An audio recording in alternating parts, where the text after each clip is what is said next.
Madame, Monsieur, bonsoir. Bienvenue dans ce journal tout en images. Voici les titres. J-1 avant le réveillon de Noël. Dans certains foyers, les menus sont déjà en pleine confection. D'autres complètent leur liste, notamment au marché. Avec un pouvoir d'achat en baisse, quel budget consacré à ce repas familial? Nous tenterons de répondre à la question en début de journal. La grippe pourrait-elle gâcher la fête de certains? La Martinique est officiellement en phase d'épidémie en cette fin d'année. Près de 1000 cas ont été recensés au sein de la population la semaine dernière. Les autorités appellent à la vigilance. Une distinction qui vient récompenser l'œuvre de toute une vie. Jean-Philippe Martelly s'est vu discerner le trophée Barrel-Copette. L'association du même nom a tenu à saluer la longue carrière de Pipo, figure incontournable de la musique antillaise depuis des décennies.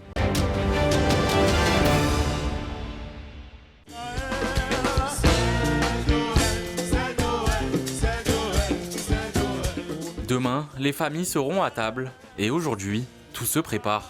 À J-1 du réveillon de Noël, le marché de Fort-de-France ne désemplit pas. Légumes, viande, liqueurs, tout est réuni pour un repas de fête. Mais reste une question, que mettront réellement les Martiniquais sur la table cette année? Alors on va mettre sur la table déjà le jambon de Noël traditionnel, accompagné de ce que les Martiniquais aiment, le fameux rhum, pour garder le fameux goût de la Martinique, voilà. Et puis l'igname local, bien sûr, qui sera accompagné de tout ça. Un peu de traditionnel, un petit peu de modernité et un petit peu de fantaisie. C'est important de garder le traditionnel quand même aussi. Toujours, monsieur, Noël c'est le cochon. C'est le cochon, mais on peut toujours essayer d'innover. Tout est déjà très prêt. Le chocolat est prêt, le pain au beurre aussi, les boudins, tout est prêt, tout est carré. Dans les allées du marché, les habitudes varient. Certains ont déjà tout prévu. Pour d'autres, ce réveillon s'annonce différent. Le 24, je serai dans l'avion. Je retourne voir mes enfants. Le budget n'est pas au rendez-vous. Il n'y aura pas de Noël froid, je pense, cette année pour moi. Ce ne sera pas de saucisson pour le repas. Un réveillon qui se prépare aussi avec la calculatrice. Premier arrêt, la boucherie. Ici, la viande de porc est très demandée. C'est surtout du ragoût. C'est Noël, c'est ragoût de porc. D'accord, la tradition, c'est ça, c'est ragoût, igname, pois d'Angole. Et le boudin aussi. Le cochon, c'est toujours la star, mais la vente a un peu diminué cette année. À l'approche de Noël, la tradition a un prix. Dans cette boucherie, le kilo de cochon est affiché à 13 €. Même tarif pour le boudin. Et en moyenne, les clients dépensent ici 20 € pour la viande du réveillon. Après le porc, place aux légumes pays, des indispensables sur les tables martiniquaises. Les ignames. Les ignames. Plutôt les ignames salsa. Et puis des ignames pour les jeunes. Cacher des ignames, des bouquets garnis, de tout. Ils offrent de tout. Les ignames se vendent entre 8 et 11 € le kilo. Les pois d'Angole coûtent environ 7 € le kilo. Le repas est presque complet. Reste la touche finale, la liqueur maison, un incontournable.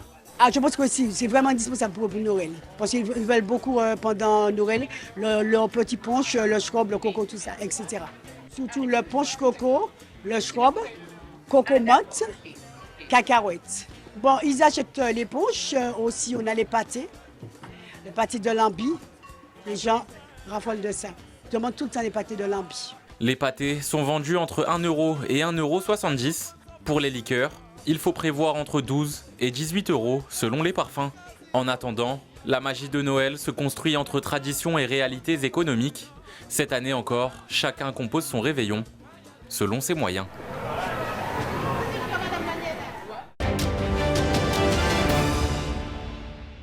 Fièvre, courbature, céphalée. Après plusieurs jours, Joanne vient consulter. Pour elle, pas de doute, elle couvre une grippe. Je suis malade, je pense comme chaque fin d'année, il y a les microbes hivernaux qui viennent nous rejoindre ici. Je suis venue voir le docteur aujourd'hui pour qu'elle puisse me soigner, tout simplement. Je ne sais pas qu'est-ce qu'elle va me donner à part du Doliprane, mais bon. Son cas est loin d'être isolé. La Martinique est en phase d'épidémie de grippe. Il convient de rester prudent quant aux symptômes d'une maladie très contagieuse. Une fièvre, les gens sont très fatigués, des courbatures, parfois un peu le nez qui coule, la gorge irritée, des frissons. Je crois que l'important, c'est d'être vigilant par rapport aux symptômes qu'on a, combien de temps ça dure, et la contagiosité est de 24 à 48 heures. Des symptômes qui durent plus de 72 heures doivent inquiéter et surtout faire consulter. hein, au moins appeler le SAMU, hein, le 15, quand on n'a pas réussi à joindre son médecin traitant. Les laboratoires de virologie du CHU et ceux de Ville désignent comme coupable le virus AH1N1, bien connu aux Antilles, mais en avance cette année d'1 à 2 semaines sur la saison. Alors, si on regarde les données qui sont issues du réseau de médecins sentinelles, donc les médecins généralistes, on a une augmentation au cours des 2 dernières semaines, à peu près près de 1000 cas estimés sur l'ensemble du territoire, quand en novembre, nous étions à peu plus de 500. Donc on a une augmentation centaine du nombre de cas vus en médecine de ville au cours de ces dernières semaines. Pour l'instant, au niveau des passages aux urgences, la situation reste calme avec une vingtaine de passages aux urgences par semaine. Bien évidemment, nous allons suivre avec attention ce qui va se passer dans les tout prochains jours et les toutes prochaines semaines.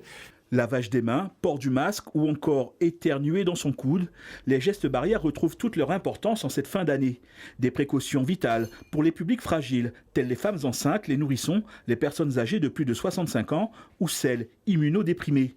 Ces personnes à risque peuvent bénéficier d'un vaccin gratuit jusqu'à fin janvier 2026, une pratique pas assez popularisée en Martinique. Le seul moyen de prévention ou de guérison de la grippe, c'est la vaccination. La grippe, c'est une maladie mortelle, je le répète, une maladie dangereuse. Pour les grandes personnes, c'est très dangereux. Pour les gens plus jeunes, c'est vraiment une semaine sans rien faire et plusieurs semaines de récupération derrière. Donc, c'est dommage de mourir ou de souffrir d'une maladie complètement évitable grâce à la vaccination qui n'a encore une fois aucun effet secondaire. Les autorités sanitaires s'attendent à une augmentation des cas de grippe en Martinique. Il n'est pas trop tard pour se faire vacciner, ni pour remettre au goût du jour les gestes barrières, même si le temps est à la fête et au rapprochement entre les êtres. Nouvelle saisie de drogue par les forces armées aux Antilles.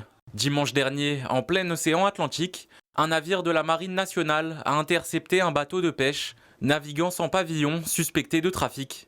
Lors de l'inspection, les marins ont découvert plus de 4,2 tonnes de cocaïne dissimulée à bord. Le navire, la marchandise et les suspects ont été ramenés à Fort-de-France et 5 membres d'un réseau criminel européen ont été interpellés dans la foulée. Cette importante opération porte à plus de 35,7 tonnes le total des produits stupéfiants saisis cette année par la Marine nationale en zone maritime Antilles. Ces interceptions ont eu lieu au large des côtes antillaises, notamment sur des navires de pêche sans pavillon ou suspects en haute mer. La zone Antilles-Guyane est devenue une trajectoire majeure du trafic transatlantique de cocaïne en direction de l'Europe et des États-Unis, ce qui explique la montée en puissance des opérations et des moyens. Ces interventions combinent renseignement international, surveillance aérienne et interservices, notamment avec l'Office anti-stupéfiants et des partenaires étrangers, pour traquer ces cargaisons en pleine mer avant qu'elles n'atteignent les côtes.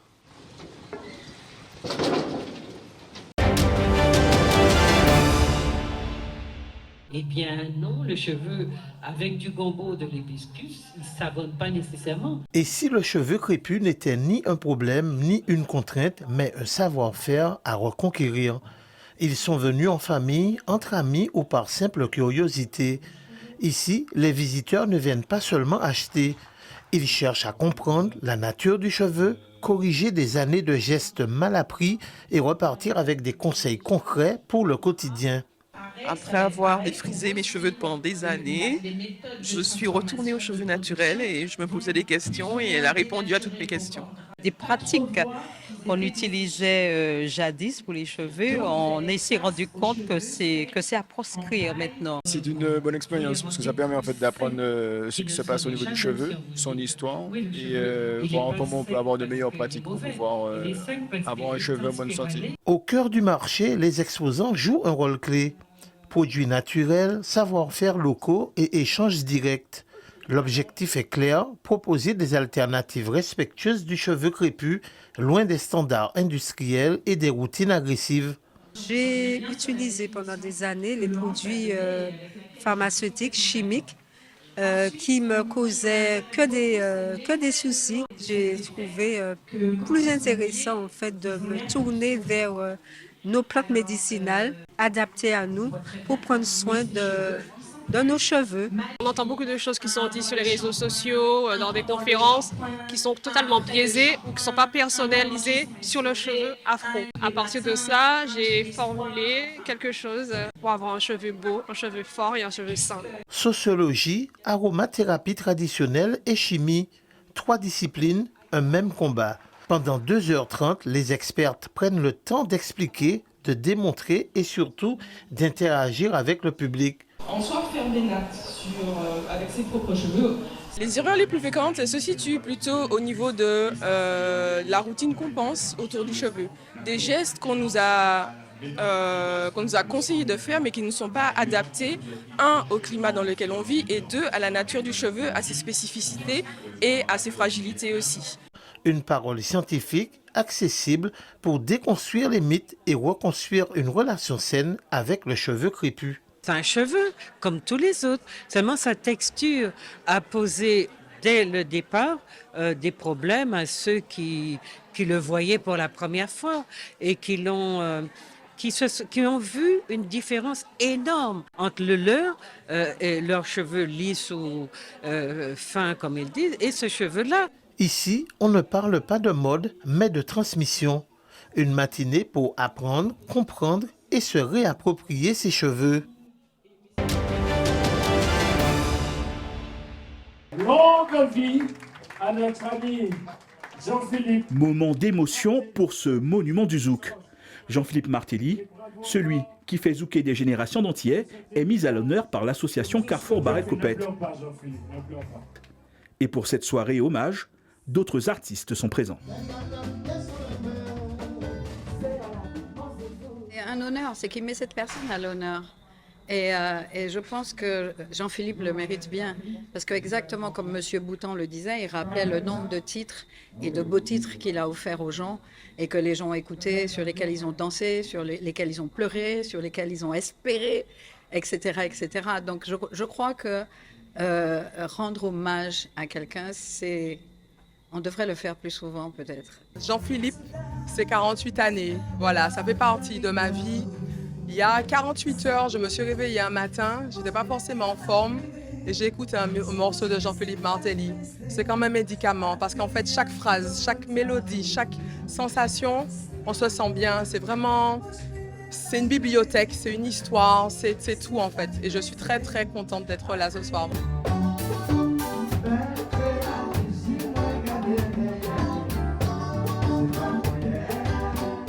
Pipo, comme il se fait appeler, n'a rien perdu de sa voix malgré son absence de scène.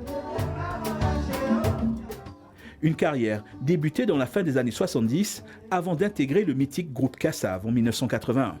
Il s'essaie ensuite au cinéma en 1992 dans Siméon de Eusann Palsy.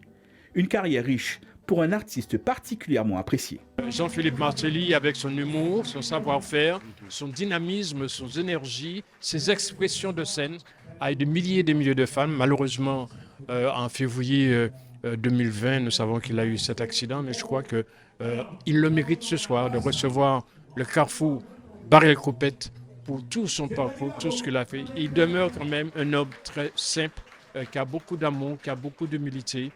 La soirée s'est achevée avec les morceaux les plus connus de l'artiste.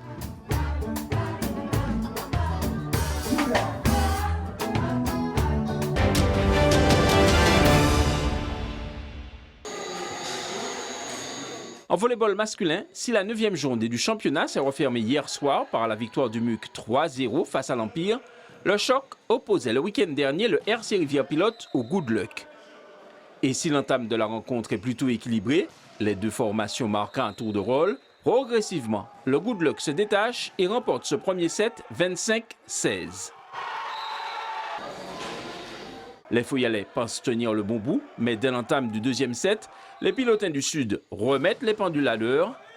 Et en dépit d'une belle résistance des hommes de Loris Christine, le Racing s'offre le deuxième set 25-13 et égalise à 1 partout. Et les protégés de Patrick Chassol poursuivent sur leur lancée.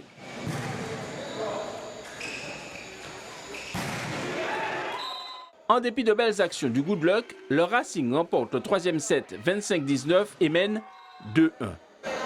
Et cette dernière manche est à l'image des précédentes, équilibrée. Mais le RC Rivière-Pilote ne dessert pas son étreinte et s'impose au final 25-17 et 3-7-1. C'est vrai qu'on a bien commencé le match. Le problème, c'est qu'on a par la suite fait beaucoup d'erreurs directes, de fautes directes.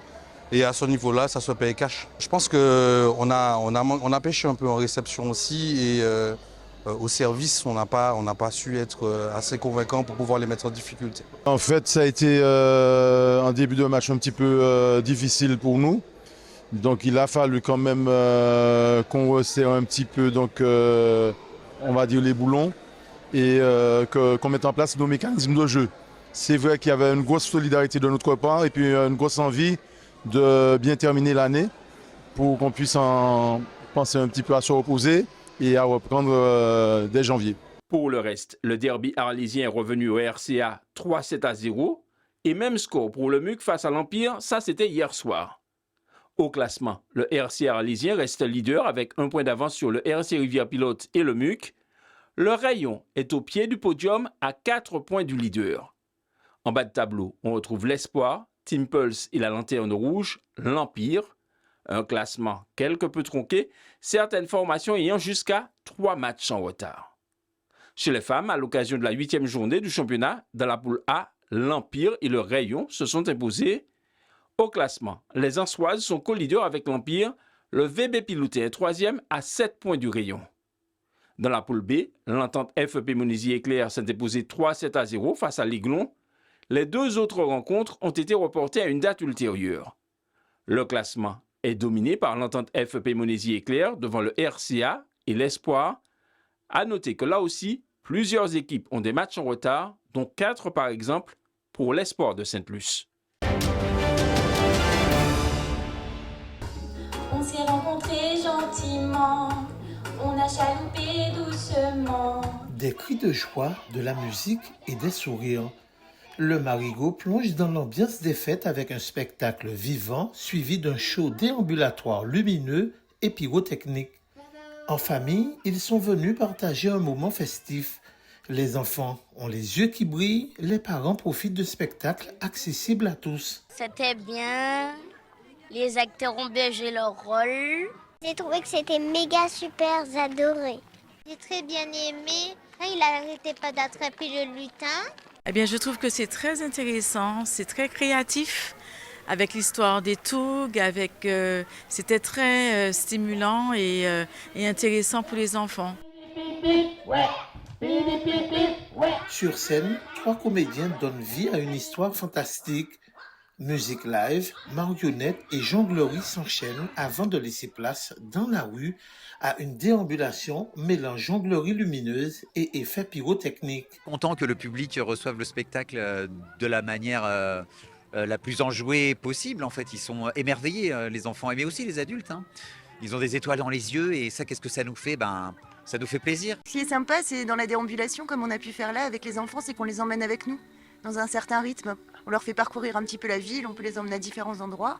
Là, on est à côté du Père Noël, donc c'est très chouette. Ça met une petite ambiance et puis ça permet de voir la ville un peu différemment. C'est une petite commune où il n'y a pas beaucoup forcément d'enfants. Donc ça permet aux enfants de voir autre chose et voilà.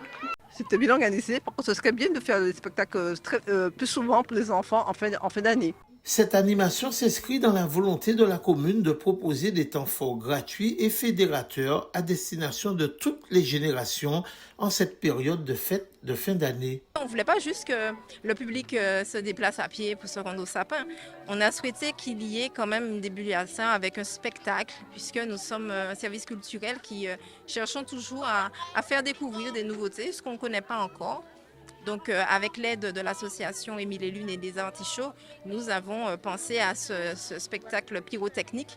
C'est la lumière, le feu, donc en lien avec notre thème qui sont les illuminations. Au Marigot, la magie de Noël s'est jouée sur scène et dans la rue pour une soirée lumineuse et résolument familiale.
Si vous souhaitez faire une bonne action avant le réveillon de Noël, le camion de l'EFS vous donne rendez-vous ce mercredi de 8h à 13h sur la place Gaston-Monerville à Caisse-Pilote. La maison du don sera, elle, ouverte entre 8h et 14h.